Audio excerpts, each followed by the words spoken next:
E Dario, agora é com você. Você segura aí o bastão, apresenta os membros aí da mesa e vamos em frente. Obrigado, gente. Ô, Obrigado. Gilberto, boa tarde, pessoal. Obrigado, obrigado. Já tá todo mundo aqui, né? Tá a Priscila, tá o Daniel, Daniel e tá a Márcia. Só um sim. minutinho que eu preciso só organizar bem aqui a minha bagunça do desktop. Bem, pessoal, estamos aqui nessa mesa 13 aqui. Agradeço aqui o convite feito pelo Gilberto para coordenar a mesa. Agradeço quem está presente aqui na sala também, né? E agradeço especialmente também aos participantes da mesa sobre animação e games. E aqui a gente vai conduzir esse debate.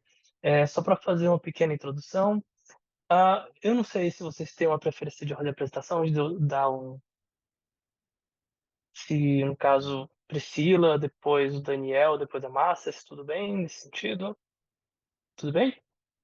Tá. Então temos aqui para essa mesa de hoje à tarde a Priscila Garoni, apresentá-la com todo mundo, que é docente de design da Federal do Espírito Santo, líder do grupo de pesquisa Laboratório de Design, Ilustração e Jogos da minha instituição e coordena projetos de ilustração, quadrinhos, jogos de mesa e digitais, né? Ela é doutora aqui pela Anime Morumbi no programa de design e participa de projetos como coordenadora, design, ilustradora e programadora, né? Temos também aqui presente o Daniel Crisante, que é diretor de arte, motion design e doutor também em design pela NB Morumbi, né, e mestre em comunicação semiótica pela PUC, que atua há 15 anos com animações, exposições, entre elas a questão do Museu de Imigração e Memorial da Existência, e atualmente é professor no SENAC e no IADSP. E temos também aqui presente a Márcia Maria Alves, que é design, professora de design gráfico e animação em games e com graduação em tecnologia e artes gráficas na Federal do Triângulo. Essa daqui não conheço a sigla. Oi, é na UTF do Paraná. Tá, Paraná. E mestrado e doutorado em design pela Federal do Paraná. E experiência profissional em produção gráfica e projeto gráfico, gestão de design, animação, design, educação e docente, professora e também pesquisa em design, né? Bem, a gente vai começar a nossa mesa aqui pela Priscila Garoni, como a gente acordou, em que ela vai tratar sobre questão de ilustração em projetos digitais. Boa tarde, Pode colegas. Boa tarde, Dari. Tudo bem? Prazer estar tudo, aqui com vocês. Posso compartilhar a tela? imagino que seja possível. Ok, vamos lá.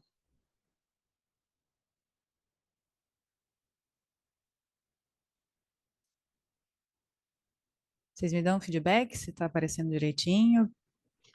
Está aparecendo tela cheia já. Ah, ótimo. Muito obrigada. Tá, vou começar aqui o tempinho. Tá Pronto. ótimo, gente. Muito obrigada aí pelo convite, pela apresentação, Dari. É um prazer estar aqui com vocês mais uma vez. Muita saudade de toda a equipe da UAM, né? E eu vou falar um pouquinho dessa experiência da ilustração nesses projetos digitais, em especial jogos, né? Gostaria de ressaltar, assim, o meu caminho, né, minha trajetória como designer, né, eu entrei no curso de design como muitos ainda hoje entram porque gostava de desenhar, de ilustrar, ou queriam ser ilustradores, né, e ao longo da minha formação eu fui me enveredando com linha de pesquisa mesmo, e depois no mestrado, no doutorado, estudando não só a ilustração, mas também os jogos digitais, jogos de mesa e as histórias em quadrinhos. Então, ao longo dessa jornada, digamos assim, eu fui aprendendo que a ilustração não era um mero recurso, né? Em muitos casos, a ilustração é a mensagem em si, principalmente quando se trata da ilustração num contexto institucional, num contexto comunicativo, né? E principalmente num contexto de design digital. Então, a ilustração, ela possui muitas e muitas e muitas funções, né? Mas quando a gente coloca em meio a projetos interativos, projetos digitais, a gente fala muito de funções da ilustração. E uma dessas, dentro da experiência do usuário, né, e da experiência da interface, tanto da UX quanto da UI, a gente chama do call to action, né? O que é a chamada para a ação. Ou seja, o ilustrador ele tem aí uma competência de produzir, nem que seja um micro ícone, mas que vai comunicar e entender o usuário navegar num ambiente, num sistema, numa interface, executar uma determinada ação, né? Então, eu trago aqui algumas experiências projetuais. A gente tem trabalhado bastante com projetos lúdicos e educacionais também para o público infantil, que é uma grande riqueza, porque o feedback é especial, né? Criança não mente, criança não tenta agradar na pesquisa e na resposta.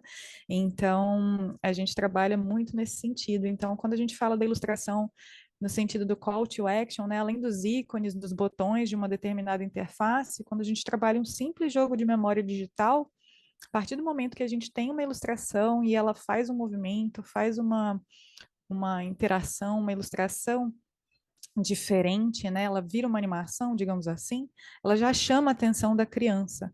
Então, esse sentido de explorar o call to action para além dos botões, né, nos projetos lúdicos é muito interessante. Então, aqui tem um resultado de um simples jogo da memória digital, né, com toda a ilustração em aquarela, mas que já tem esse papel aí de chamar a atenção.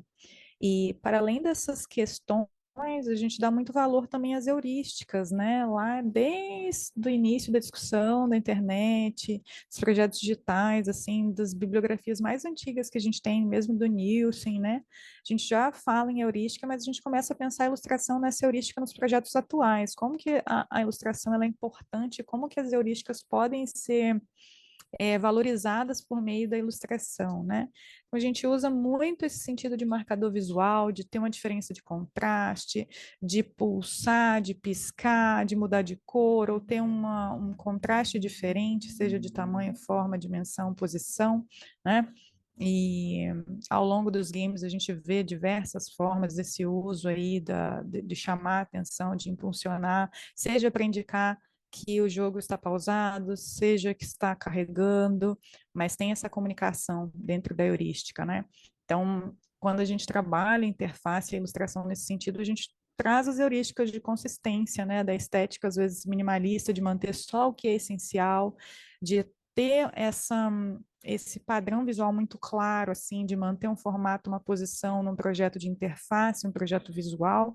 E aqui eu quero mostrar para vocês mais uma vez também um outro projeto lúdico infantil de um simples jogo de vestir, né, com a temática da fada do dente, como que a criança imagina que a fada do dente é.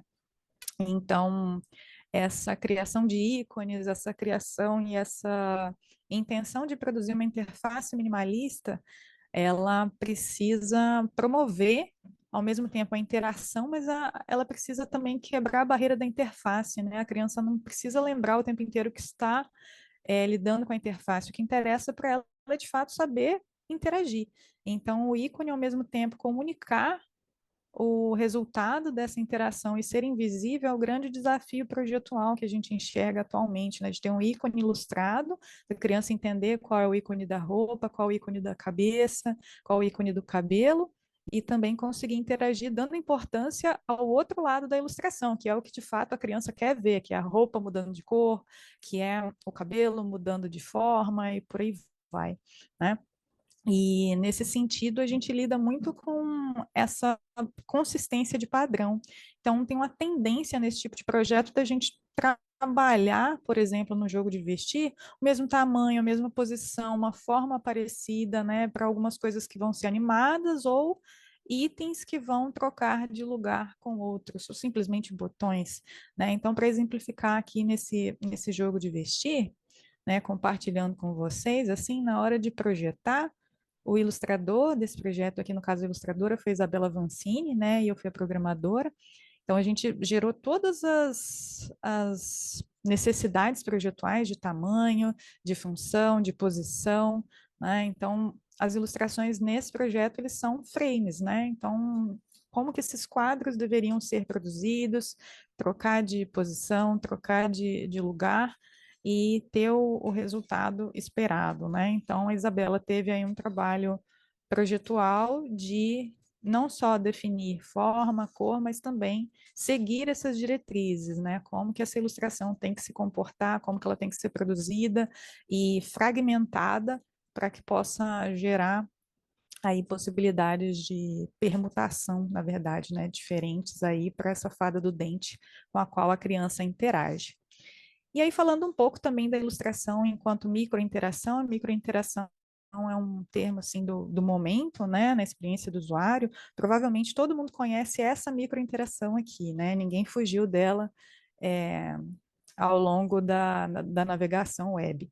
Então, a gente tentou explorar bastante microinterações, não só em momentos de carregamento de projetos de jogos, mas também em pequenos itens exploratórios de cenário, né?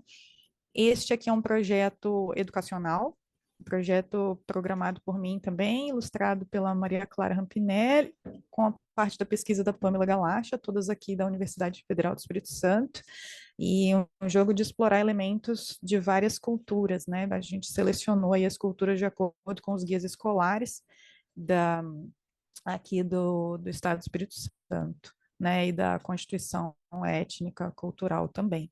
E aí, ao longo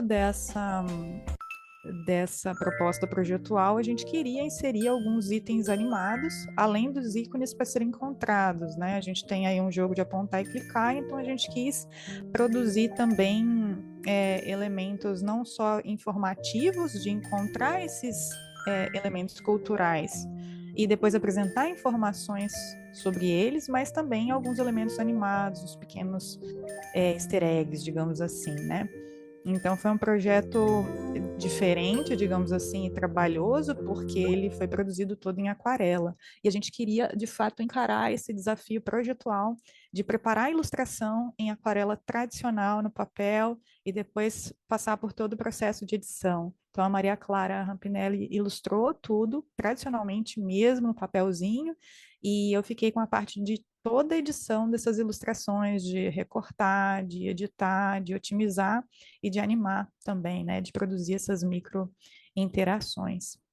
E falando em relação à tangência, né, essa produção, como foi um projeto grande, tinha que ter um padrão visual e gráfico muito grande para a experiência do usuário e da interface, todas as ilustrações de objetos que fossem trocar de lugar com outros para promover a rejogabilidade das fases, eles deveriam ser produzidos ocupando uma mesma dimensão, fazendo tangência num espaço de determinada área, né? Então a Maria usou aí quadrados para ilustrar, então tangenciava em certos pontos, tanto no topo, na base e nas laterais, né? Para que a gente conseguisse fazer de fato essa rejogabilidade.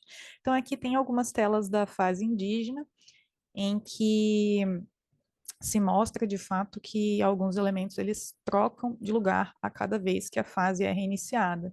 Então isso promove uma, e é claro, tem elementos decorativos também que mudam de lugar para confundir, no caso da pessoa já ter jogado mais de uma vez e, enfim, como é uma coisa educacional, a gente quer rejogabilidade. Então essa questão de trabalhar a tangência na produção dessas ilustrações permite essa variação, né? E essa troca dos elementos, tanto encontráveis, digamos assim, abre e fecha aspas, né? Quanto os decorativos das fases. Então aqui tem um pouquinho da demonstração de um dos carregamentos, né? Dessa fase. E mais uma vez a gente tentou também trazer elementos culturais, tudo trabalhado em aquarela, sempre que a gente podia tentava explorar alguma coisa de animação em cada uma dessas fases, né? E, por último, assim, falar um pouquinho da consistência em relação a design e forma, ao direcionamento da marca, né, quando é o caso, quando tem um discurso de marca de jogo.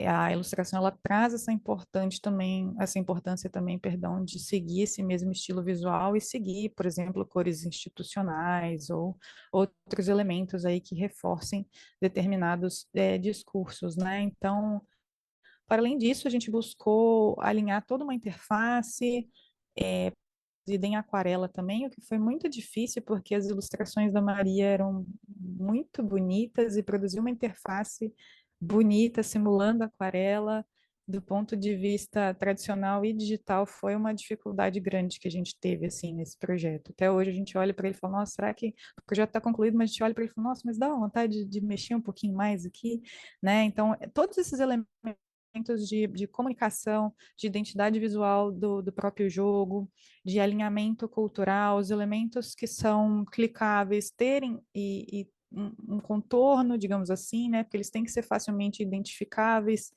isso não causar tanto ruído, porque a ilustração ela tem um resultado plástico muito forte e nem sempre é totalmente destacável, né? Como no caso da padronagem aqui nesse cenário africano.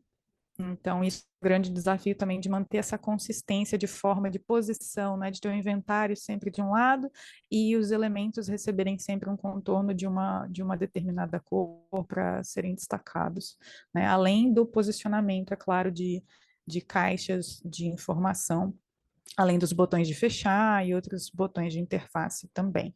Então, isso foi implementado em todas as fases, né? Então, esse padrão de consistência e interface a gente tentou, de fato, explorar ao longo aí das 7 fases culturais que a gente lançou. Né? E mostrando um pouquinho aqui também desse processo, né? Como eu havia dito, foi tudo aquarelado manualmente para depois, e usando também o princípio da tangência, para depois ser tudo editado e recortado digitalmente para ser inserido no jogo e programado. Né? Por fim, último assunto que eu destaco aqui em relação aos projetos lúdicos infantis é a remediação, né, do remediation, e a gente tem enfrentado um desafio bem interessante do ponto de vista do design do lúdico, que é um projeto de extensão também, além de outros que a gente possui lá na Universidade Federal do Espírito Santo via o LADIGE, né, o Laboratório de Design, Ilustração e Jogos, e isso nasceu de uma parceria com uma escritora de contos infantis. Então, além de ilustrar objetos para os contos, a gente produz pequenos objetos lúdicos com os personagens e os elementos dos contos. Só que a gente tem uma barreira, né, de produção pro digital e também para mídia impressa. Então, essa remediação, ela provoca aí algumas dificuldades e alguns desafios, na verdade, projetuais, de projetar em sistemas diferentes, né? O sistema RGB, o sistema CMYK, em formatos diferentes, tanto para o desktop quanto para o celular, e também para a criança ter, junto com os pais, a oportunidade de imprimir, recortar e montar o boneco de vestir e ter essa adaptação para a plataforma digital também, de encaixar, de poder é, se divertir, né? Ter essa interatividade, ter essa ludicidade, digamos assim. E a gente passou bastante por esse processo em muitos outros tipos de elementos, né? Aqui a gente já tem folhas de ilustrações para colorir vinculado aos contos, né? Os contos da Beat, da Gabriela Carminati, e também alguns protótipos digitais de jogos de colorir para as crianças, né? Tanto para computador quanto para o celular. Então foi um desafio lidar com a programação disso e conversar com os ilustradores, né, as diretrizes aí do tamanho mínimo dos pincéis para colorir, a dificuldade que a criança teria de fazer isso no celular ou num tablet ou no computador, né? A gente sabe quanto menor o dispositivo, o dedo ocupa a área ali em cima do local, então ela não vê exatamente o que ela está a colorir naquele momento, né? Então tem esse grau de dificuldade nesse sentido, mas tem resultados interessantes de pensamentos de como adaptar, como pensar essa mesma ilustração, essa mesma atividade para mídias diferentes, né? Esse foi o papel aí da remediação e o jogo da memória impresso com o resultado digital que eu já havia mostrado para vocês também, né? De pensar como fazer isso funcionar em ambas as mídias para que a gente consiga ter o maior proveito possível da produção das ilustrações, tendo essas adversidades, esses desafios das adaptações dos padrões cromáticos e da resolução de produção, né? Mas, enfim, era isso que eu queria compartilhar com vocês aqui hoje, né? Todo esse potencial e toda essa plasticidade que a ilustração permite em projetos digitais. Acho que é isso, né? Deixo aí meu contato, o contato do laboratório também, além do Instagram do laboratório, para quem se interessar e quiser expandir depois conversas e parcerias. Obrigado, Priscila. Vamos, depois, só para avisar, depois a gente faz o debate, tá? Depois que todo mundo apresentar. Agora passamos para o Daniel Grisante, né, que ele vai tratar sobre funções de animação em um projeto expositivo do Museu de Língua Portuguesa em São Paulo. Daniel, pode ficar à vontade. Oi, Dário, obrigado. Boa tarde a todas e todos. Deixa eu compartilhar minha tela aqui com vocês.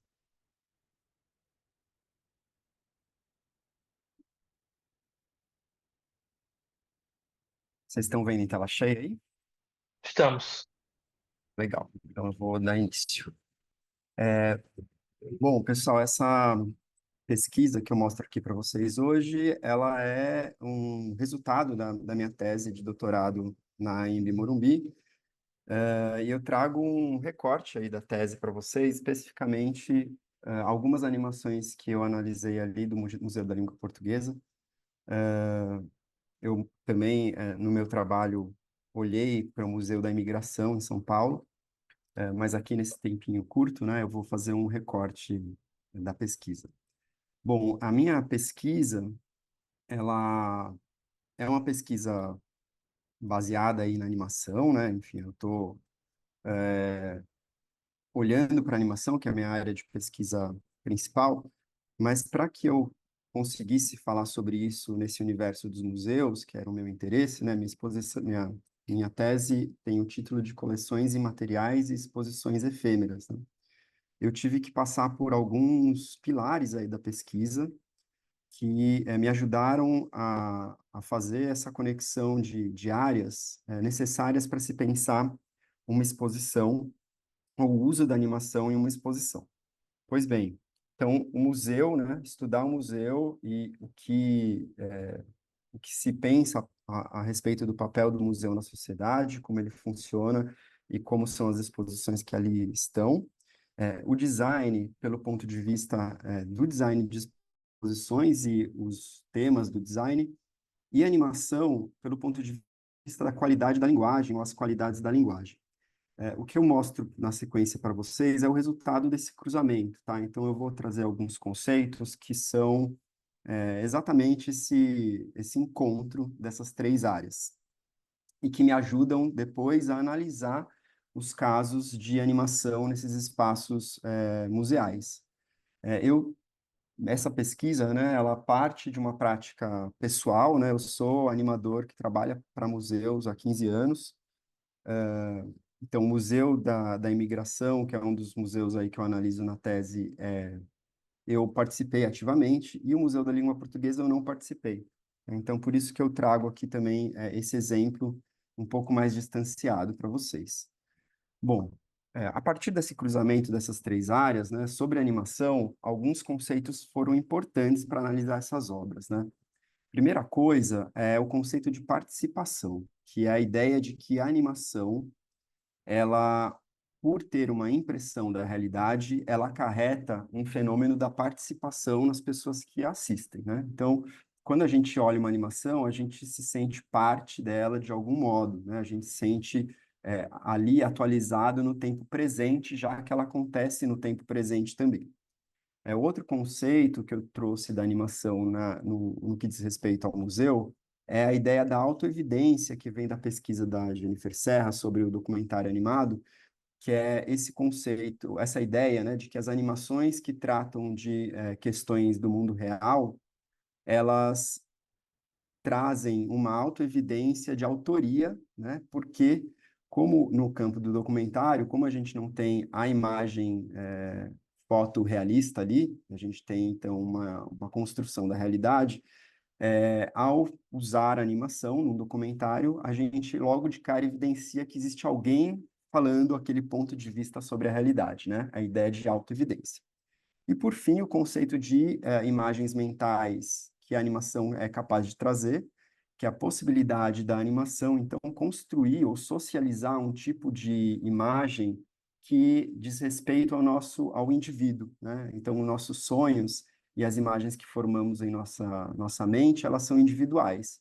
E a animação consegue socializar essas imagens, consegue transformá-las de um modo público, né?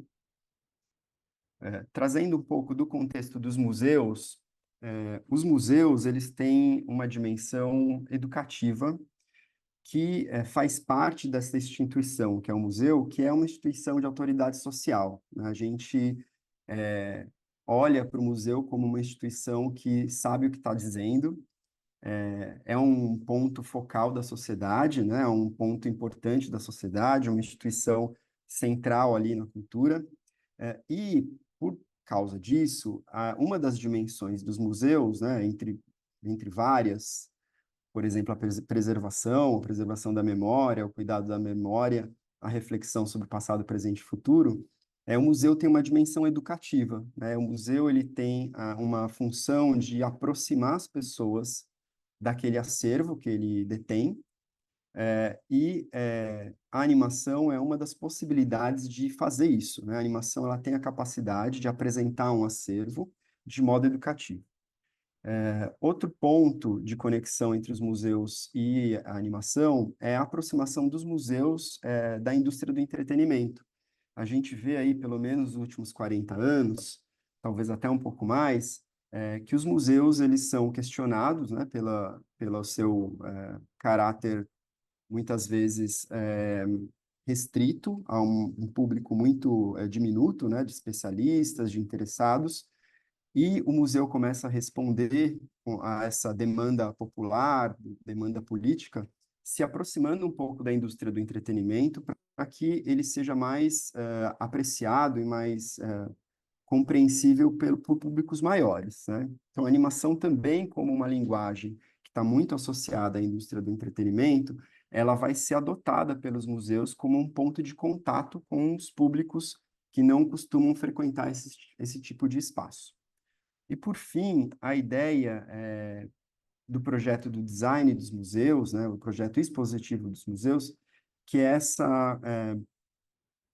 essa diferença entre o modelo do cubo branco, que é aquele modelo de design de exposições, onde o design da exposição, o espaço expositivo, existe uma tentativa de neutralizá-lo em benefício do acervo que está sendo ali apresentado, versus um novo ou mais recente tipo de visualização ou entendimento do espaço museal, que é entender esse espaço do museu como se fosse a caixa preta do teatro. Um espaço que é mais aberto, um espaço que permite cenografias, um espaço que permite luzes, sons, onde cada exposição é um projeto totalmente novo, uma experiência narrativa totalmente nova. Bom, por fim, né, os últimos conceitos que eu trago aqui nessa discussão para vocês é o conceito da imaterialidade e da efemeridade. A animação é uma linguagem que vai ajudar os museus a trabalhar com a questão da imaterialidade e da efemeridade, que são questões contemporâneas, né, da sociedade da informação.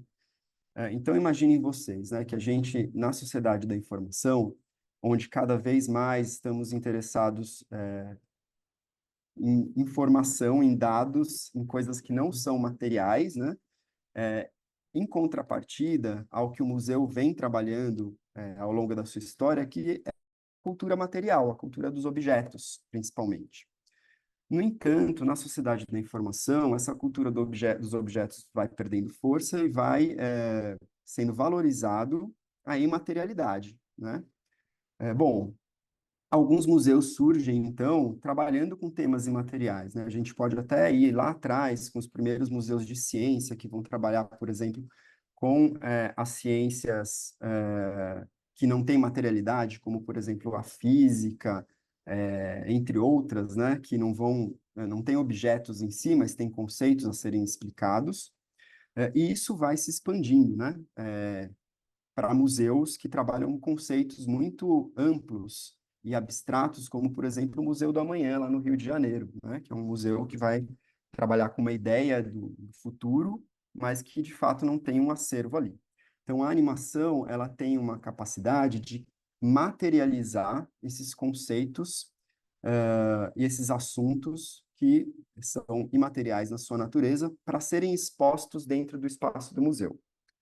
E, por fim, a efemeridade da nossa sociedade acelerada, né, de consumo desenfreado, que leva ao conceito do efêmero, também a animação consegue trabalhar com isso pelo fato dela ser altamente modificável, a gente pode criar peças de animação facilmente, né? Quer dizer, não tão facilmente, mas a possibilidade de mudança é muito intensa. Uma exposição atrás da outra podem ser muito diferentes com o uso das animações. Pois bem, chego então para a análise que esteve ali na minha tese do Museu da Língua Portuguesa, que é um museu que está localizado na cidade de São Paulo, e ele foi, na verdade, o projeto que eu analisei é um projeto de expositivo de 2021. O museu ele pegou fogo em 2015 e em 2021 ele reabriu com um novo projeto que, na verdade, fazia uma grande referência ao projeto original com algumas modificações. Ele fica localizado ali na Estação da Luz, que é uma estação central de trens em São Paulo, né? Então, ele tem essa referência de ser num espaço de conexão entre várias culturas.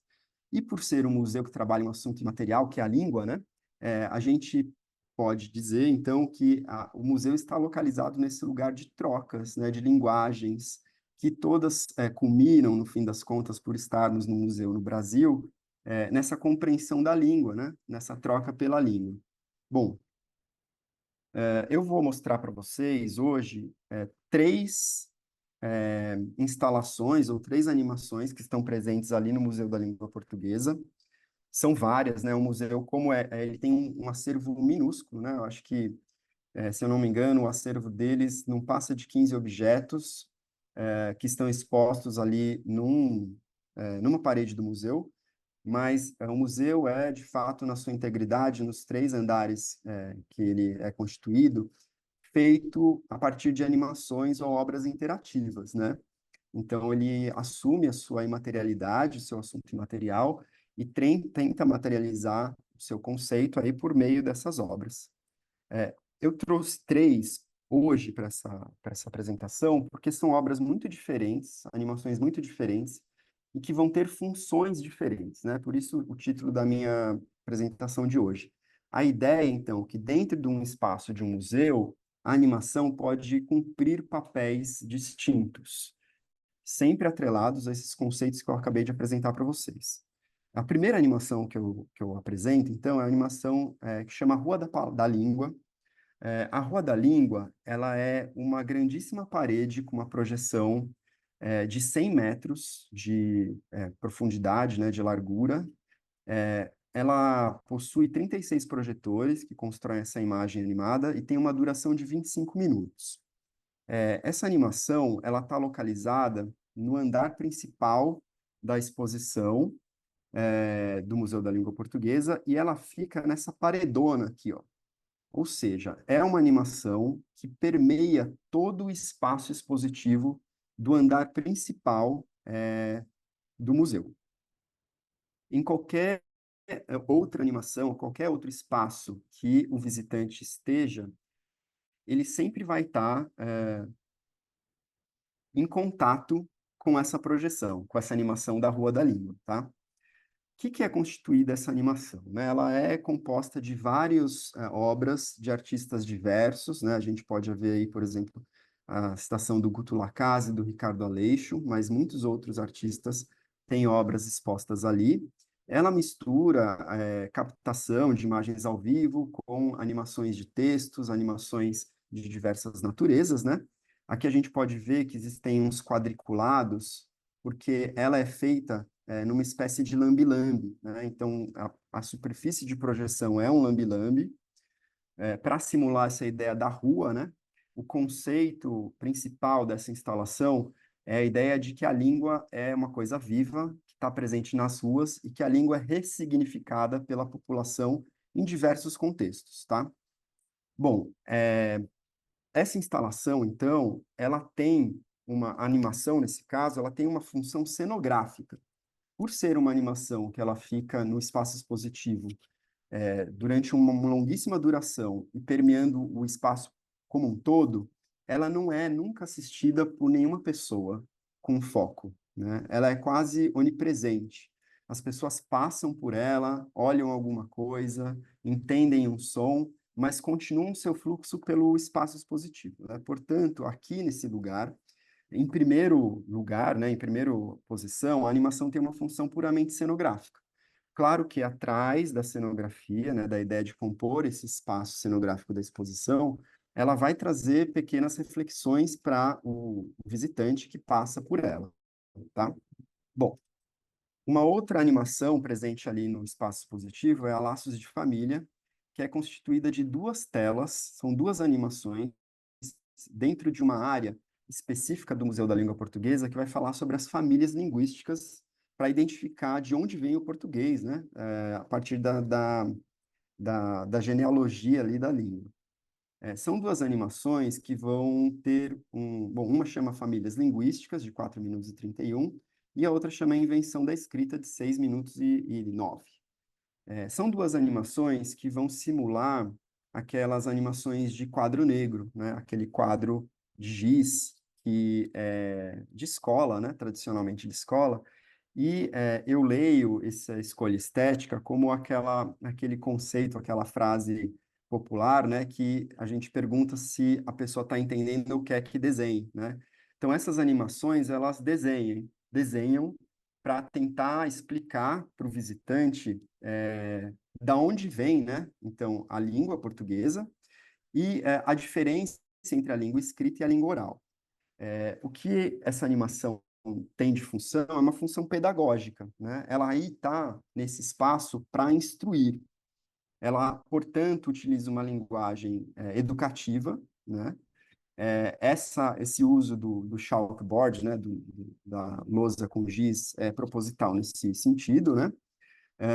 E ela tem um tempo de apreciação que é focado. A pessoa precisa estar lá na frente, prestando atenção, para entender aquele assunto que é mais aprofundado dentro do espaço expositivo. E para finalizar, né, a última animação, que é a Praça da Língua, dentre várias outras ali, ela se inicia numa sala de projeção, onde existe um vídeo ali falando sobre a versatilidade da língua. Ao final dessa apresentação, a tela se abre e, ao se abrir, ela levanta, né? As pessoas podem caminhar para dentro da tela, digamos assim, e entram num espaço que é um espaço de um pé direito muito alto, onde a gente vê a parte interna do telhado do museu. E nessa parte interna do telhado do museu existe uma projeção mapeada, né? Um mapping. Nessa sala, e as pessoas ficam sentadas em pequenas arquibancadas ali, espalhadas ao longo do espaço, olhando para cima para essas projeções, essas animações mapeadas. Nessa instalação, a gente tem sempre textos da literatura de língua portuguesa sendo lidos por grandes artistas, atores, poetas, cantores, né? E nesse caso, a animação mapeada, ela tem uma função de prender a atenção do visitante para o som que está sendo proferido ali no espaço, né? Então, as animações, elas são animações meio caleidoscópicas, elas não têm uma relação fácil com os textos, né? Elas são imagens complexas, mas o foco do visitante fica no texto que está sendo lido, né? As animações, então, elas têm uma função de segurar as pessoas ali, numa espécie de processo hipnótico mesmo, né? As pessoas deitam até aí no sofá, ficam olhando para cima, mas as palavras que são ditas pelos poetas e cantores acabam sendo percebidas com uma maior facilidade pelo público ali presente. Bom, são vários tipos de animações, né? Uma instalação também muito longa, né? Mas que prende todos a atenção ali no espaço. Finalizando a minha apresentação, eu concluo, então, né, e também uma conclusão aí tirada da minha tese, que a animação é capaz de oferecer recursos dispositivos necessários para a materialização de temas dissociados de coleções, né, de coleções que não existem na materialidade. Também é capaz de dar qualidade expositiva para aquelas que não a possuem. Por exemplo, documentos, fotografias, né? Tem museus que têm um conteúdo documental gigantesco que não consegue expor, e a animação é uma possibilidade, uma linguagem que permite expor esses acervos, né? Continuando com a atenção necessária à dimensão educativa, sempre, né, por estar dentro de um museu, e a responsabilidade social às quais respondem a instituição do museu. É isso, gente. Desculpe a correria, né? Muita coisa para falar, mas obrigado, pelo convite também do Gilberto e do Sérgio para estar aqui hoje apresentando para vocês. Que é isso. Obrigado, Daniel. Márcia? A Márcia fala Olá, boa sobre tarde. perspectivas do ensino de animação no Brasil. Isso. Pode seguir, Márcia. Ok, Boa tarde a todos e todas. Eu vou compartilhar uma tela aqui com vocês, então daí a gente já acompanha aqui. Vocês estão conseguindo ver minha tela? Sim. Sim? Ok, beleza. Acho que foi aqui. Ok, então boa tarde, né? Meu nome é Márcia, estou fazendo agora um pós-doc na Anhembi Morumbi com o professor Sérgio Nesteriuk. Eu sou pesquisadora e docente também, e também atuei, mas na área de design gráfico, não de animação. A animação entrou na minha vida na tese e na dissertação, quando eu fui fazer o mestrado na área de design, e se tornou tema já de estudo já há mais de 10 anos. Então, eu estou continuando aqui um pouquinho, né, de uma parte que eu não havia entrado na dissertação e na tese. Lá eu estudei um pouquinho sobre animação educacional, também olhando, né, as funções, as possibilidades que a animação traz como para o ensino, para o aprendizado, para o engajamento e para outras coisas, né? Tanto que foi um modelo, né, que surgiu aí da tese. Mas agora eu tinha olhado mais a questão dos materiais em si, né? Como é que os animadores podem trabalhar, como os professores podem trabalhar juntos para criar esse material, né? E tornar ele realmente atrativo, fazer um material realmente que trouxesse, né, aí uma perspectiva importante para o aprendizado da criança, né? Agora, no pós-doc, na verdade, eu estou estudando um pouquinho mais sobre a formação como eu vi que existem vários pontos quando a gente fala da animação, né? Como foi apresentado aqui pelos professores, né? Pela Priscila e pelo professor Daniel também, duas funções totalmente, às vezes, diferentes da animação, ou formas diferentes de usar a animação no conteúdo, né, no mercado, usando em materiais didáticos, usando no contexto da exposição, usando ela com várias funções também, né? Então, a minha pergunta agora, nesse pós-doc, né, eu está em andamento, ainda não trouxe resultados, mas eu trouxe mais perguntas do que respostas, mas ela vem de encontro a isso, né? Como que a gente vai formar essa pessoa para trabalhar no mercado de animação?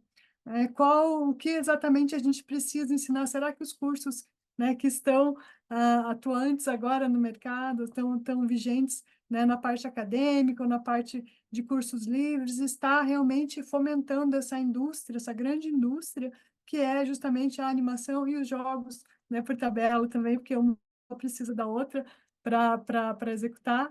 E a ideia, então, justamente investigar as matrizes curriculares, como que elas estão sendo organizadas, quais as ênfases que os cursos têm dado, né, para a animação, como estão esses cursos, como eles estão, né, quem são as pessoas que estão atuando diretamente nesses cursos, como que a gente está formando, que tipo de profissional a gente está colocando no mercado para atuar, né, nessas grandes indústrias de jogos, no cinema, na animação, na exposição e em vários outros locais que a animação tem hoje em dia adentrado com muita força, né? A questão expositiva, a gente já viu que ela tem uma força muito grande, um potencial muito grande em todas as áreas, né? Tanto de educativa como formadora e outras coisas mais. Mas como a gente contribui para esse mercado?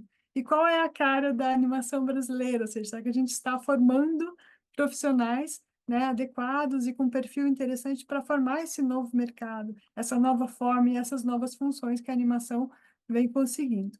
Então, ali eu só trouxe aqui um pouquinho do meu projeto, do meu recorte de pesquisa, né?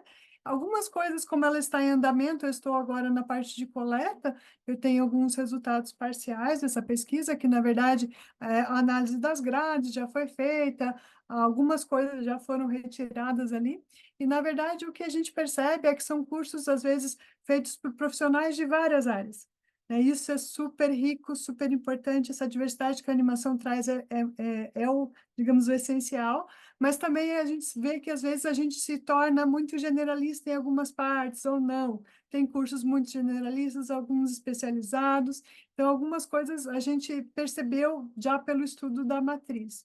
Então a ideia é agora, né, fazer uma grande conversa com os professores, com o pessoal que está atuando aí nesse campo, para justamente verificar, né, como que ela está sendo, como que a animação tem sido estudada, como que essa área totalmente diversa ela tem contribuído e como nós, como professores, né, podemos aí fomentar e auxiliar no crescimento dessa área, né, no mercado brasileiro. A gente sabe que o mercado brasileiro tem despontado, né, tem surgido várias coisas, várias ações nesse sentido, mas a gente sabe que podia ter mais, que o potencial daqui é muito grande nesse sentido. E que a animação, né, o audiovisual em geral, a gente sabe que tudo está meio que convergindo para o audiovisual, né? Então, design gráfico, design de produto, tudo às vezes auxilia ou precisa, né, dessa linguagem também como parte ou da publicidade ou como formadora mesmo,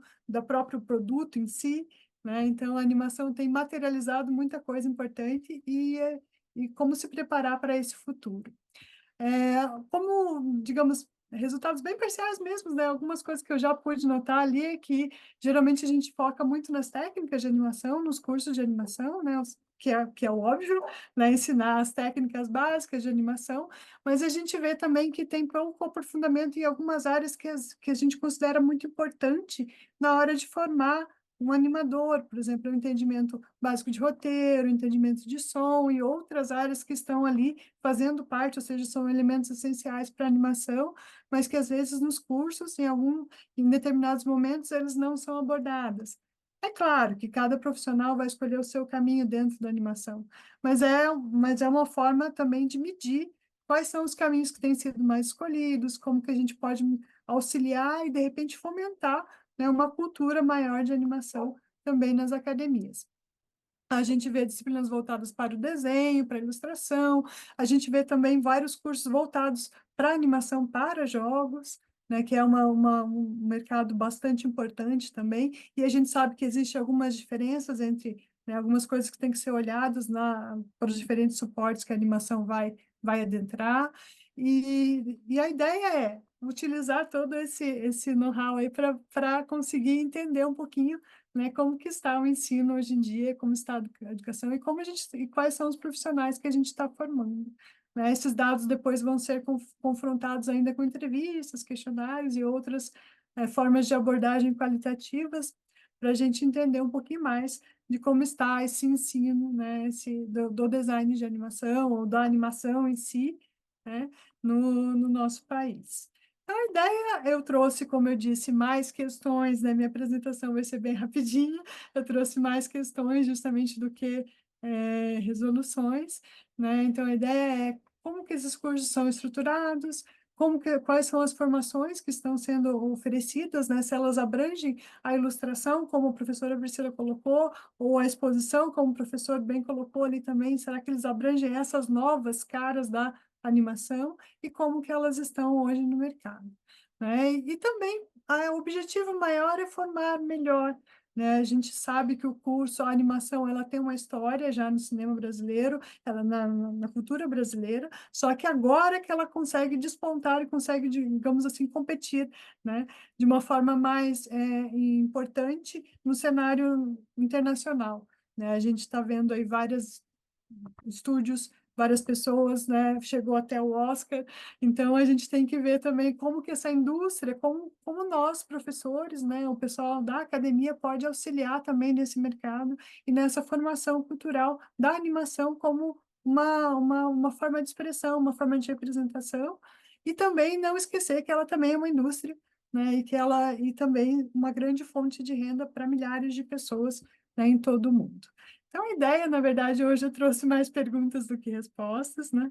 E para a discussão, eu gostaria de, né, colocar aqui essas questões também com relação à formação, né? Se a gente, de repente, pode, por meio da academia, fomentar todas essas outras ações com relação ao uso e às funções da animação em si. Então, agradeço pelo convite, estou à disposição de vocês e eu espero terminar esse pós-doc para trazer algo mais fechado nas próximas reuniões que a gente for participar. Muito obrigada. É isso. Obrigado, Márcia, obrigado. Agora, né, eu esqueci de comentar a respeito, né, eu não me apresentei inicialmente, sou Dário Mesquita, também tem isso, né, sou egressa aqui do doutorado em design, do design aqui da Nembi Morumbi, também orientado por Sérgio, né, então estamos aqui em casa reunidos. Sou professor agora da UFSCar também, né, coordenador do programa de pós-graduação em produção de conteúdo multiplataforma da mesma instituição. E também no convite eu fui também convidado e instigado também a fazer uma apresentação, né, que eu vou fazer aqui rapidamente com vocês, que é uma apresentação a respeito que tem impacto diretamente com o que a Márcia estava comentando, né, que é a questão da inteligência artificial ligada à questão do trabalho de animação e games, né, que eu estou colocando todo no mesmo bolo já que a temática da mesa ao qual fui convidado, né. Nos últimos anos, né, nos últimos anos não, né, basicamente há um ano, né, que a inteligência artificial tomou de assalto temáticas gerais no nosso campo do entretenimento, do campo da criação, do campo da arte, do campo do criativo, se a gente for abranger todas as questões visuais e textuais, né? E isso está tomando de vez com diversas implicações em discussões que vão para diversos campos, no sentido de um debate sobre a questão das implicações de direitos autorais, implicações sobre a questão trabalhista, que eu quero tratar aqui, implicações no sentido ético e moral do que virá adiante nessa discussão sobre a inteligência artificial, né? Mas a inteligência artificial não é um campo recente como um todo, né? Ele vai ter suas tradições desde o século passado, especialmente ligado à questão do campo da ciência da computação, onde se vai se ter essa busca de simular uma forma de inteligência, entre aspas, humana para a solução de problemas em máquinas, né? Buscando otimizar trabalhos, né? Então, até eu estou trazendo dois conceitos, que é do Russell Novogratz e do Russell, novamente, sobre a IA, que seria basicamente essa máquina em que ela é medida, a inteligência é a medida que ela consegue gerar ações capazes de atingir algum objetivo, né? O Russell ele até vai comentar, quando eu discute da computação artificial, que inicialmente se coloca seus objetivos como se a máquina tivesse objetivo, mas a máquina não tem um objetivo. A máquina ela é direcionada através de uma ação humana para ela se ter um objetivo, né?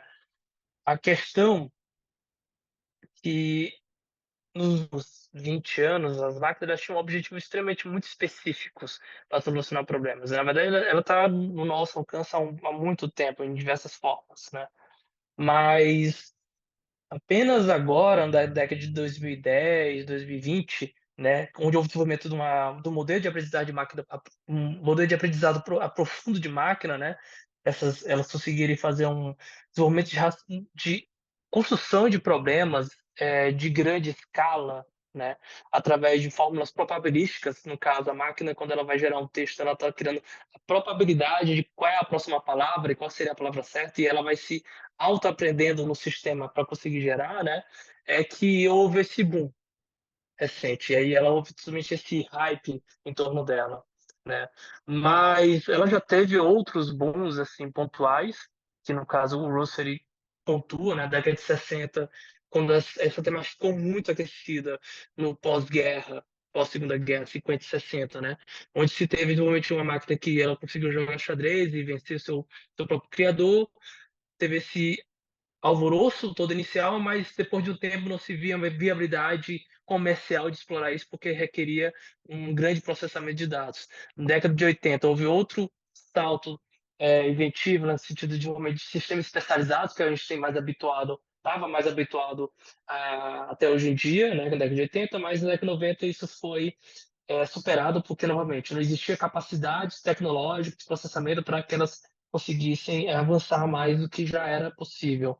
Mas agora, em 2010, 2020, devido à questão de computação de nomes, processamento em rede, computação cada vez mais rápida e acessível, no sentido barata, né, é que essa explosão, especificamente quando a gente vai ter em 2011, né, que esse momento é que o pessoal fala que é o momento chave da inteligência artificial nessa nova bolha, né, que alguns vão chamar que realmente pode ser uma bolha que pode explodir no sentido, depois vai deixar de ser a próxima palavra quente, né? Que é quando o DeepMind da Google ele derrota um campeão de Go, Lee Sedol. E isso aí foi, tipo, para muitos é como a máquina ela conseguiu ser totalmente inventiva e se autorregular de uma forma que nunca tinha alcançado antes. E outro momento que isso vai acontecer vai ser, só pulando algumas coisas, que foi a questão da imagem generativa, né? Que é quando é lançada a questão do chat GPT, que é quando há a explosão, e depois outros derivados da questão do GPT do OpenAI de gerar imagens, gerar textos e mais contemporaneamente gerar vídeos, né? E aí que há toda uma explosão de investimentos. Esse aqui é um quadro de uma pesquisa recente sobre o cenário de investimento de IA, em que numa escala de 10 anos, vamos dizer assim, a coisa mais que triplicou, mais que 10 vezes mais ou até mais, né? Apesar de ter tido um boom muito alto até 2021, aí houve basicamente um arrefecimento de investimentos. Mas o que se fala muito nesse campo, que há uma especulação, que há uma bolha especulativa em torno da inteligência artificial, mas que a inteligência artificial dentro do campo da tecnologia, dentro do campo do entretenimento, vamos dizer assim, como indústria, né? Ele se tornou uma espécie de buraco negro para absorver qualquer tipo de investimento. O pessoal está jogando investimento direto na questão do IA. E isso está aquecendo o mercado com diversas outras plataformas que são voltadas justamente para atender trabalhos específicos, seja na questão de secretaria, seja no sentido administrativo, seja na questão criativa, seja na questão musical, da questão do desenho, da questão do vídeo recentemente, e seja a questão do texto em si como um todo, né? Funcionando como se fosse assistente de trabalho. Então, há nos últimos anos uma explosão gigante dessas plataformas. Isso aqui é basicamente um ecossistema que eu peguei, né? E algumas delas, assim, especificável que seria o nosso campo de interesse, né? A Stable Diffusion, que é bem conhecida. Tem várias plataformas que criam agora assets em 3D, né? E esses assets 3D estão sendo utilizados para animação também, quanto para jogos ou cenários, né? Ou prompts, e assim por diante. Tem a questão que é mais recente, que está pegando um pouco a questão de vídeos agora, que são vídeos que eles têm uma característica de um 3D meio live action, que esteticamente dá muita discussão a respeito disso, né? E ontem à noite, uma franquia de brinquedos norte-americana, inclusive, lançou uma propaganda completa gerada por IA, pelo Sora, que é da OpenAI, e em primeiro momento você consegue identificar que, é claro, uma animação gerada que a gente faz por imagens sintéticas, né? Mas que ela tem uma característica de um hiperrealismo, também, que é um pouco espantoso.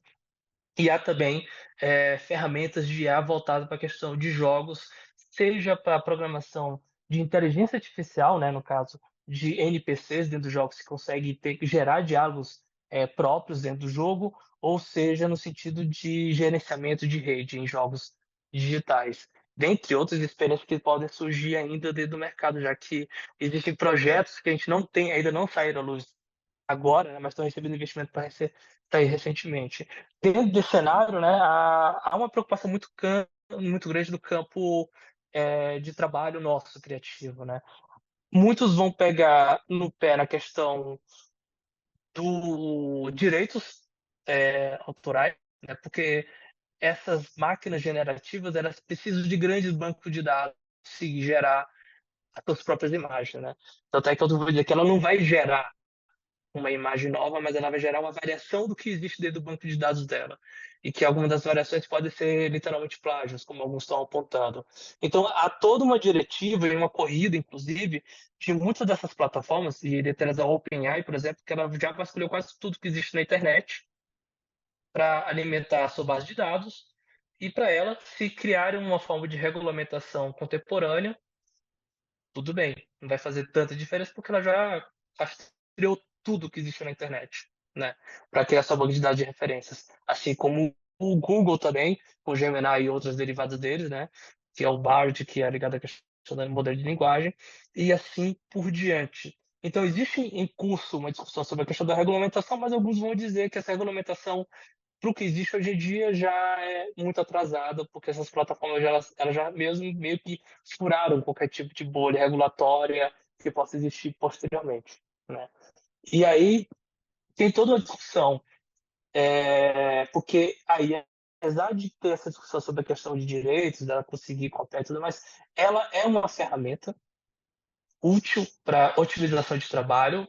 Isso, não, isso é inegável em diversos aspectos, em vários projetos, projetos independentes, ou projetos artísticos, ou mesmo no trabalho de fluxo de trabalho, né? Pessoas que anteriormente faziam efeitos visuais em filmes que demoravam tipo um mês para fazer um efeito rápido, elas conseguem otimizar isso para se realizar em um dia, 2 dias, através de IA, e elas ficam muito satisfeitas através disso, né? Apesar de que existe uma discussão, né? Se ela realmente consegue funcionar como uma ferramenta ou se ela basicamente funciona como algo probabilístico.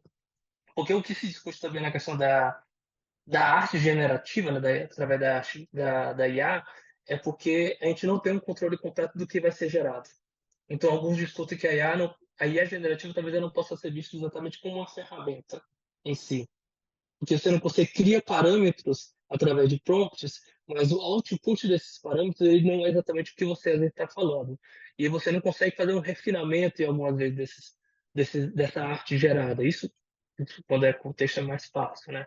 Então, há toda uma polêmica em torno de filmes que eles são execrados, usa IA, né? Mesmo que ele use uma pequena parte do filme usando IA para fazer um complemento.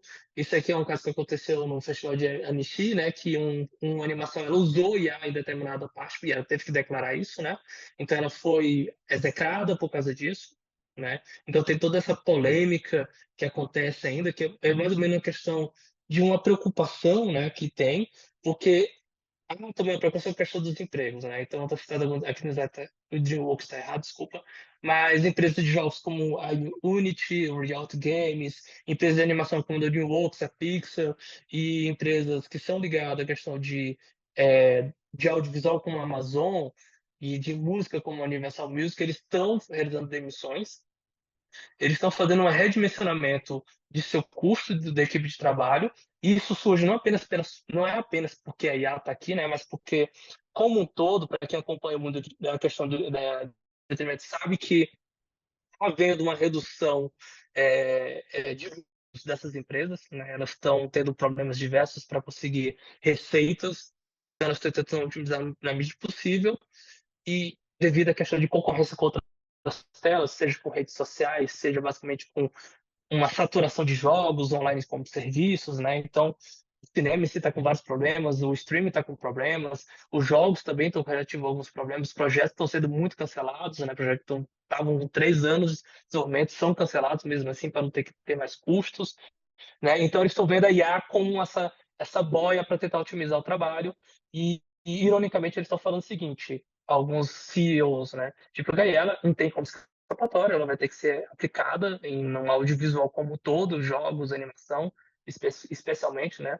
Mas eles falam que vai surgir mais projetos para esses trabalhadores. Tipo, eles vão trabalhar menos tempo em projetos específicos, mas eles vão pegar mais projetos a um certo longo prazo.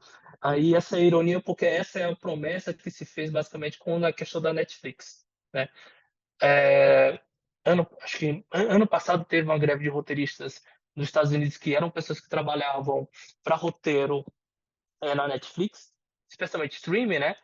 Séries televisivas, e eles reclamavam justamente disso, que eles tinham vários trabalhos picotados e não mais trabalhos a longo prazo, que tipo assim, uma série televisiva que durava 20 episódios, hoje ela dura 10 episódios e passa para o streaming, e depois disso a pessoa fica desempregada e tem que correr atrás de outro projeto, e aí cria uma bola de neve que existe uma precariedade muito grande do setor da mão de obra, que trabalha ligado à questão do audiovisual. Nos Estados Unidos, isso é algo que é discutido seriamente com o avanço dos streamings, né? E a questão da redução de quantidade de séries, porque as séries eram que davam muita renda para quem trabalhava no roteiro, né? E aí agora estão tentando dizer que isso pode acontecer no campo criativo ligado à animação e jogos, né? Isso aqui é uma enquete que fizeram sobre a questão de adoção de IA no campo da indústria criativa, do entretenimento, né? Em que se espera que seja aplicado especificamente para a questão de som para jogos e games, né? Questão de 3D também para diversos outros formatos de mídia, criações realísticas e assim por diante, né? Então existe uma perspectiva grande nesse sentido. O último ali está a questão de escrever diálogos em jogos, né? Mas talvez isso possa ainda ser implementado em outras experiências. Aqui é o impacto que se espera no campo da televisão, dos filmes de animação, né? Em que está lá no topo a questão da modelagem 3D. Então, há uma perspectiva que as modelagens 3D sejam cada vez realizadas através de IA, assim como questão de design de personagens, de design de cenário, a questão da voz, com a polêmica recente que teve, inclusive aqui no Brasil, em que a Globoplay utilizou uma dublagem feita por IA para um documentário, né?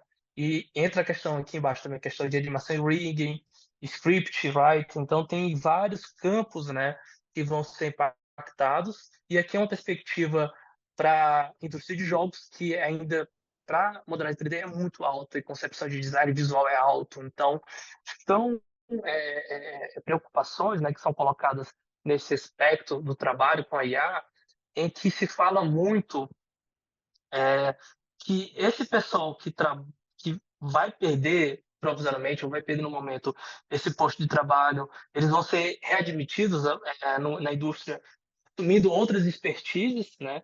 O problema é a discussão que expertises seriam essas que não estão claras para todo mundo, né? E aí, inclusive, a questão da massa, a questão de ter curso de animação, como é que esses cursos podem se atualizar, como é que eles podem preparar esses alunos ou esses futuros profissionais nesse campo, porque é algo que está muito nebuloso e é uma questão de transição, de fato, né? E aí, todo momento de transição, há todo esse barulho, não é de agora que entra uma nova tecnologia e há uma visão negativa que é relativa ao campo do trabalho, ou questão do futuro do trabalho da sua área específica, que são perdidos e outros são surgem, né? Então tem sempre essa lógica. Só que para a IA há uma preocupação muito grande porque ela está expandindo de uma forma exponencial para muitos campos, não apenas um campo apenas, né? Então é uma discussão ampla que aí é só algo tangencial que eu trouxe para a discussão aqui, no caso, tá? Que aí eu pretendo desenvolver depois, mas para um artigo que eu estou tentando desenhar com outro colega na instituição. Então é isso, agradeço, espero não ter estourado o tempo. E agora, né, vamos entrar na etapa de debate, então abro para perguntas, questionamentos e provocações dos presentes e entre os colegas também aqui.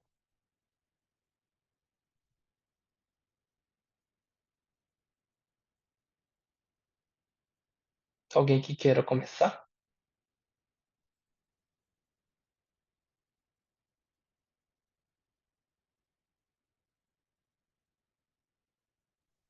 Gente, desculpa, eu sou bem leiga aqui no. Tem muito tempo que eu não uso o Zoom, tem a ferramenta de levantar a mãozinha, é só abrir o microfone. Desculpa a falta de educação de já ter aberto o Ah, não, microfone.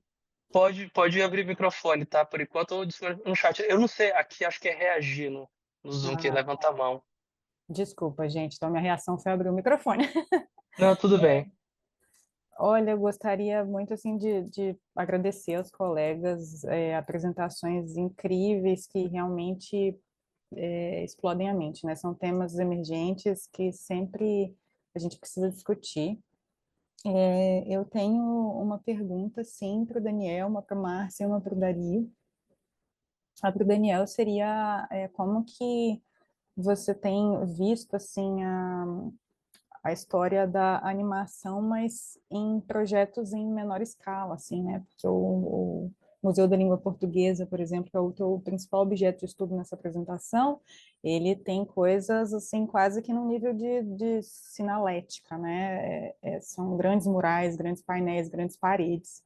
Então, no sentido, assim, de exploração no micro, né, o que você tem visto, e da animação interativa também, né, e não só da animação como um expositor, né, como vários data shows ali colocando uma animação em loop, mas igual você falou, assim, com transmissões ao vivo, com as pessoas interagindo. Então essa seria a pergunta para o Daniel. Para a Márcia, eu tenho realmente assim uma grande pergunta de o que te motivou, assim, porque eu me lembro muito de várias ideias de pesquisa na minha cabeça e uma delas era estudar justamente a formação dos ilustradores pelo país e como que você enxerga, assim, é claro, né, tem mais perguntas do que respostas, mas principalmente nessa questão da dificuldade que eu vejo assim de algumas pessoas de entender a complexidade da animação no ensino, né? O ingressante do curso ele chega às vezes não só de animação, mas de jogos, né? Eles querem fazer o GTA, eles não entendem assim as etapas do vamos fazer um pequenininho assim, né? De tentar fazer um Tetris já é um Pong, já é muita coisa. Então, fazer uma animação pequenininha, assim, né? Como que você vê esse nível de dificuldade sendo discutido na formação, porque é importante, para além de todas as competências transversais, profissionalizantes e de ciclo básico, mas também dessa questão de complexidade projetual dentro dos cursos de graduação. E essa seria a pergunta para ti.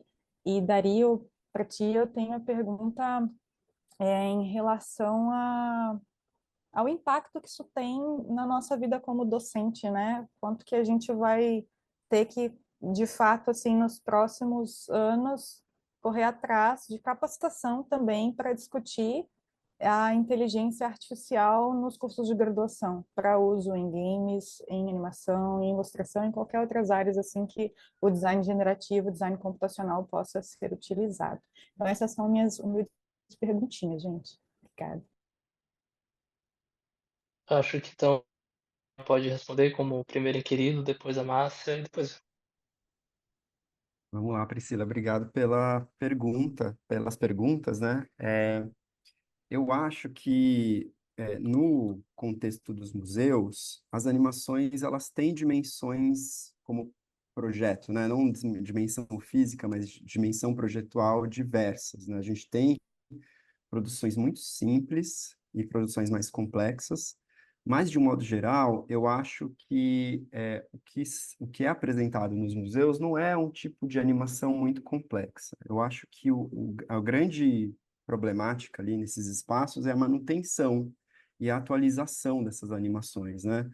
Eu vejo que muitos museus eles querem fazer uma experiência que seja mais imersiva, que seja mais aproximada dos públicos de hoje, mas esbarram no orçamento não para a produção das animações, mas para conseguir mantê-las no espaço expositivo. Imagina só aquela parede, por exemplo, lá de 36 projetores, o custo de manutenção disso, né? Agora, mesmo que se você estiver usando um projetor só, tem um custo de manutenção, porque você não pode ter o projetor mais simples ali num espaço expositivo, que não vai ser visualizada a imagem dentro do projeto expositivo. Então, e daí o projetor precisa ser atualizado constantemente, precisa ser trocada a lâmpada, enfim, tem uma série de, ele tem uma durabilidade, né? Então, acho que o grande problema, assim, é isso. Acho que a complexidade não é um problema no projeto da animação, mas sim a manutenção. E existe espaço para as pequenas animações, né? Eu mostrei lá no Museu da Língua Portuguesa, por exemplo, aquelas duas animações mais didáticas ali, pedagógicas, elas eram animações de uma tela só, né? Com uma certa simplicidade. Em outros museus tem pequenas coisas também sendo produzidas ali no espaço para criar esse ponto de contato com o público.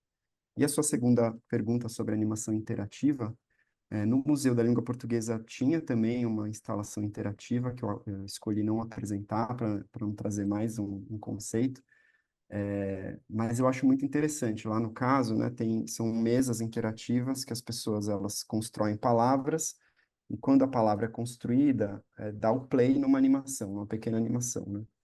E numa primeira vista, assim, eu trabalhando com museu há muitos anos, a gente sempre tem um cuidado muito grande com interações dentro do museu, porque os sistemas interativos, às vezes, eles são muito simples, né? Imaginem vocês quando a gente chega numa exposição com um grupo de escola, com 35 crianças tentando interagir com uma mesma mesa interativa. Quebra, né? Assim, em uma semana, aquela mesa já não funciona mais. Então, sempre é uma preocupação de como essa interação vai acontecer e de ser uma interação levemente controlada ali. No caso do Museu da Língua Portuguesa, nessa mesa interativa, por exemplo, ela é um caos, assim, né? Cabem muitas pessoas ali, 20 pessoas interagindo, mas ela funciona bem e a função pedagógica dela ali funciona super bem também. Porque no momento que tem esse momento de confusão, de caos, que é a construir as palavras, que vira uma guerra, né, de pessoas jogando sufixos e prefixos e para todo quanto é lado, até que forma uma palavra, e no momento que forma a palavra, para tudo e mostra uma animação. E as pessoas prestam atenção, né? Nas minhas observações ali para a tese, eu fiz várias visitas aos museus e como observador, né? Olhando a interação das pessoas nos espaços. Então, acho que é muito interessante pensar a interação para o museu, mas sempre lembrando que é um espaço público, né? Público que não é uma interação de celular ali, né?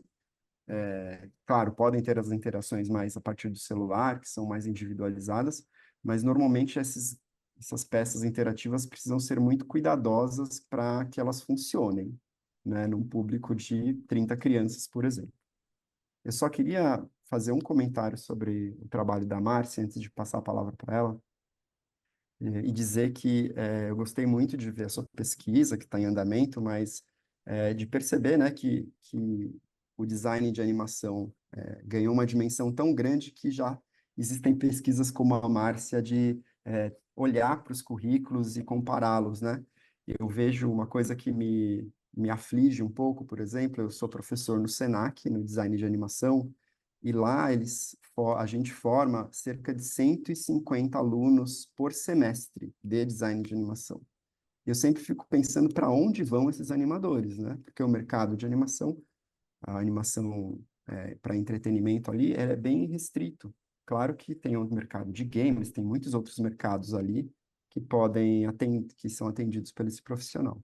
Mas fiquei muito curioso de ver o resultado da pesquisa da Márcia depois, quero muito ver, e depois que ela possa se desdobrar também nos impactos do mercado, né? E ver se esses cursos estão atendendo ao mercado aí também. É isso, gente. Ok. Obrigada pelas perguntas aí, né? Espero poder respondê-las todas. Como eu disse, eu trouxe mais perguntas do que respostas no momento, né? Mas como que eu cheguei nesse tema, né? Como a professora Priscila perguntou, na verdade, a minha dissertação e a minha tese foi sobre animação e educação, né? Ou seja, o modelo para melhorar as animações para a educação. Porque a gente vê que as animações para a educação eram mera transposição, né, do livro didático para uma questão animada, né, uma coisa animada, uma infografia, alguma coisa assim. Então, não tinha muito estudo de como, do roteiro, de outras coisas, de outras formas de representação visual, né? Normalmente ela feita muito rapidamente por editoras e tudo mais, né? Então a gente viu que, na verdade, o problema de todo na minha tese era um problema mais de gestão do que da questão da formação das pessoas, né? As pessoas são muito bem formadas, elas sabem exatamente o que elas estão fazendo e o que estão produzindo. Só que o problema é a equipe multidisciplinar que a animação precisa, né? Então, assim, são muitos conhecimentos em um âmbito só.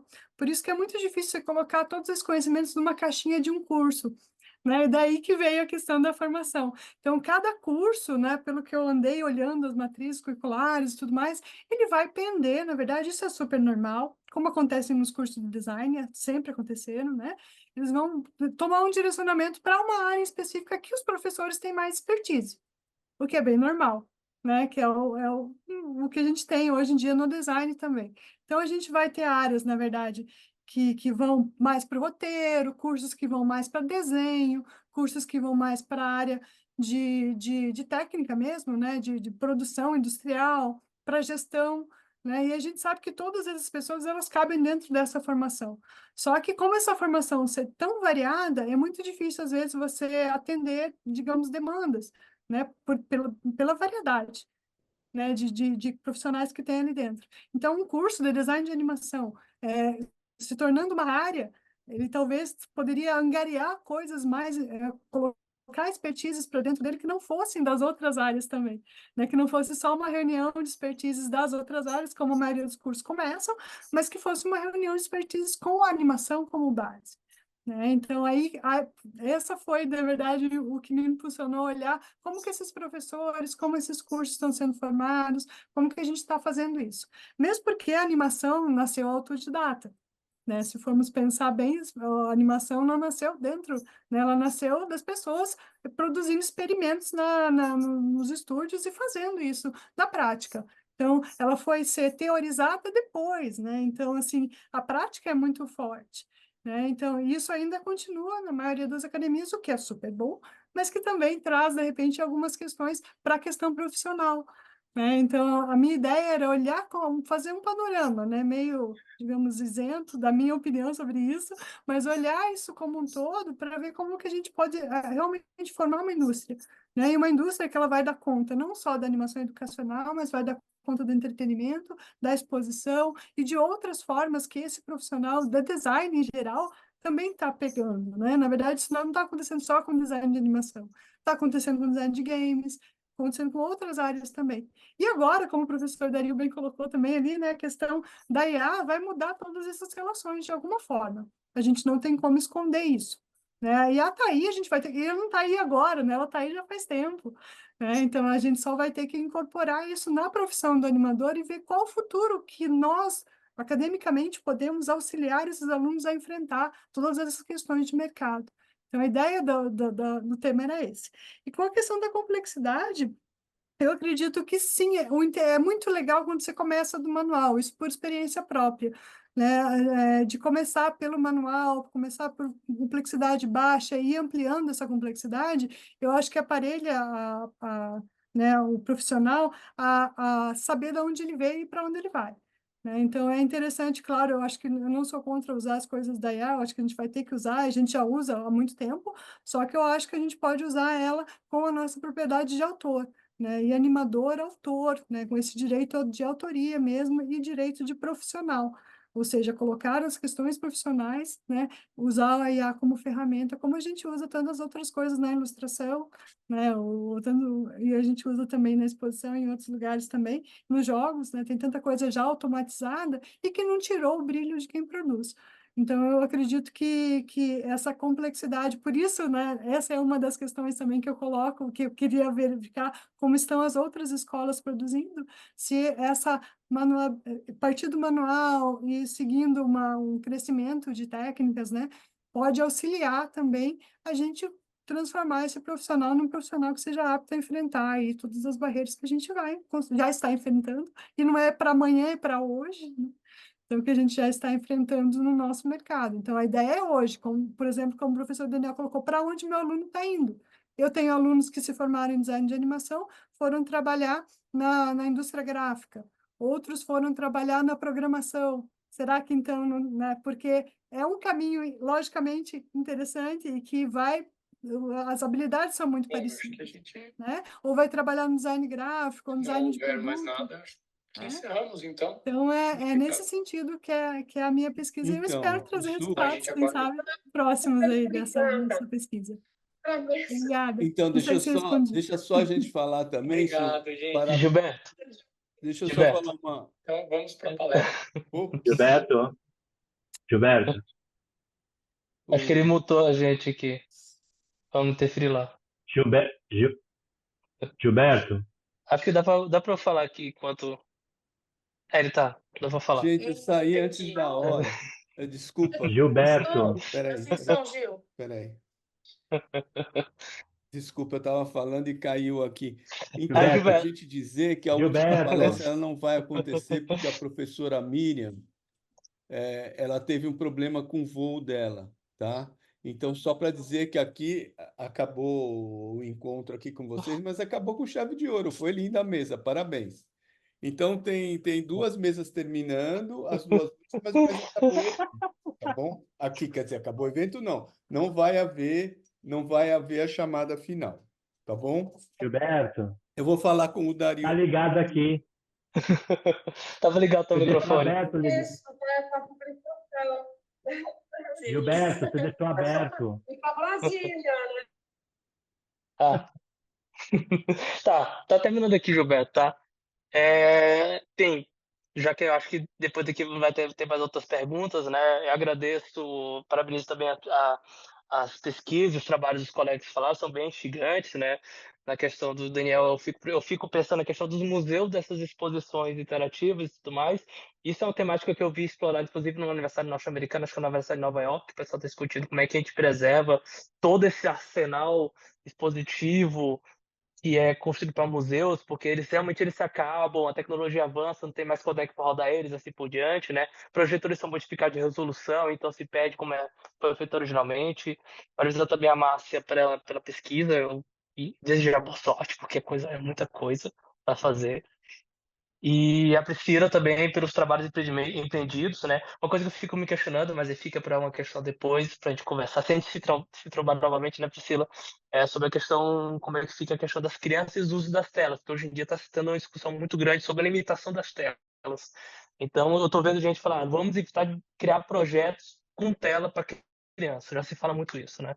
Então, não sei quanto desse debate. Mas respondendo a tua pergunta, Priscila, né, essa questão, né, que tu colocou, ela é bem urgente porque é o seguinte, a gente já está muito atrasado em tudo na parte docente do ensino superior.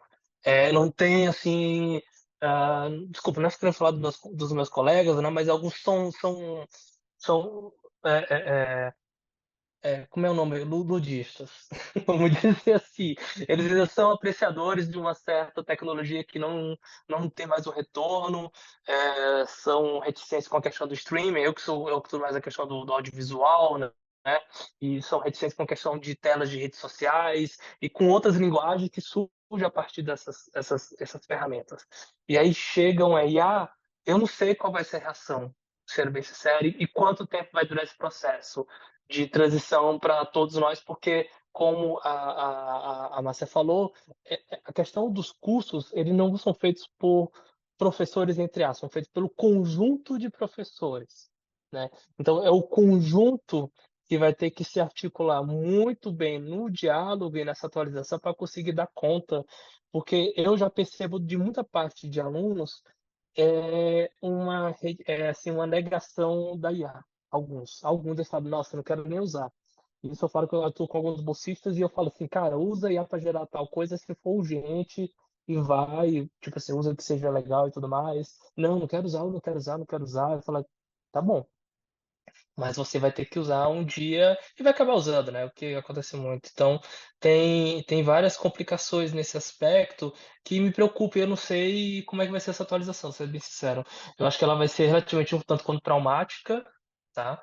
E eu tomo como base uma coisa que, tipo assim, há um ano atrás eu fui fazer uma aula de atualização em Fortaleza com produtores independentes de audiovisual e aí eu mostrei um vídeo de animação um vídeo de animação gerado por IA na época que era extremamente tosco tosco e gerado por voz de IA e eles ficaram assustados. Se eles vissem a propaganda que eu vi ontem à noite antes de dormir da loja da Toys R Us, acho que é Toys R Us, acho que eles queriam se matar, falando assim, já perdi meu emprego. Porque, apesar de ter imperfeições, mas é muito bom, sabe? Ficou muito bom, onde isso seja apenas um ano, né? Então, há todas as problemáticas. Agora, outro problema que surge para a universidade é a questão de atualização de ferramental, porque essas tecnologias são caras, elas dão a impressão que são baratas porque elas são rodadas em nuvem, né? Mas eu não sei até que ponto a gente vai conseguir ter acesso gratuito, porque como falou, o pessoal fala que é uma bolha. Por enquanto tem acesso entre aspas aberto para muita coisa, mas vai chegar um momento que nem aconteceu com o streaming, o pessoal vai subir o preço, vai acabar a questão do acesso gratuito, vai se tornar mais limitado e aí não sei, para a questão do ensino vai ser complexo. Daqui, eu não sei como é que vai estar aqui 10 anos, não dá para ver. Mas vai ter que ser incorporado em certa medida, mas é tudo um ponto de interrogação. Mas, enfim, estamos aí para isso. A gente tem que superar tudo, né? Os desafios são esses, e a gente sempre supera. É isso, Gilberto. A gente chegou. Então, eu queria agradecer a mesa toda, excelentes intervenções todas, foi uma mesa extremamente bacana. O Dario, como sempre, também mandando ver aí na coordenação geral e na apresentação também. Então, muito bom, obrigado a todo mundo, gente. E a notícia que tenho para trazer é que, infelizmente, a professora Miriam, ela teve um problema no voo, quer dizer, atrasou o voo dela, que ela estava de assim passagem, mas o voo atrasou 5 horas. Ela tinha calculado o voo para ela chegar e fazer a palestra lá nos Açores, onde ela está chegando, mas ela não chegou, ela está no ar. Então a gente não vai ter a palestra de fechamento dela, tá bom? Então a gente encerra aqui com muito, muito obrigado, né? E um super parabéns a todos vocês, lindos trabalhos, uma pesquisa extremamente bonita, tá? E a mesa foi assim ótima também. Então, nós estamos curtindo muito e agora é todo mundo, né, que puder, que quiser nos enviar o texto, né, para a gente colocar lá no Data Journal, vai ser um prazer enorme também, tá bom? E bom trabalho aí para todo mundo e boa continuação aí. Essa mesa 10 a gente tem que dar continuidade para ela aí, porque ela levantou um monte de questões super, super importantes e bacanas. Obrigado a todo mundo. E obrigado. Obrigado, pessoal. Vamos para Obrigado, vocês. obrigado. Então, tchau, nós vamos fechar. Então, encerramos aqui. A Liana entrou, mas ela vai admitir, ela está entrando e nós estamos encerrando. Deixa eu falar com a Eliana antes de encerrar. Querida Eliana, que bem que ligastes. Mira, Eliana, Daniel, prazeres também. Pessoal vindo para cá, nós vamos ter que avisar que não vai ter a mesa, né? Querida Eliana, querido Raúl, lo que pasa es que vamos a encerrar el simposio porque Miriam, que estaba en un vuelo para los Azores. Tuve problema en el aeropuerto y tuve bueno, lo que pasa es que está ahora mismo en el vuelo, entonces no puede hacer esta charla final, esta conferencia final, ¿ok? Entonces, lo que pasa es que vamos a encerrar nuestro encuentro. Y muchas gracias a ustedes. Estuvieron magnífico. E os amigos também estiveram muito bem. A gente conseguiu aí em 3 dias, né, que teve retina e 2 dias, um dia retina, 2 dias data, a possibilidade de assim encontrar. Vou falar em português para a gente fechar. Mas vocês entendem que vocês já são meio brasileiros, os dois também aí, né? O Raul e a No, Iliana também. muchas gracias a ti, fue un evento muy interesante, excelente. Sim. E, por Muy favor, se contentos. tiverem texto e quiserem colaborar conosco, são muito bem-vindos. Nós vamos estar enviando as atas dos resumos, né, os análises, mas depois nós vamos publicar os textos lá no Data Journal. Então, se vocês quiserem, por favor, enviem para a gente, que vai ser muito bom publicá-los também. A gente agradece mais uma vez pela participação e pela atenção de vocês. Obrigado. Ujú. Muchas Gracias. gracias. Obrigado, Gilberto. Un abrazo. Muchas Un gracias. abrazo. Estaremos enviándote los textos. Chao. Gracias. Un abrazo. Un Nos vemos. abrazo. Chao.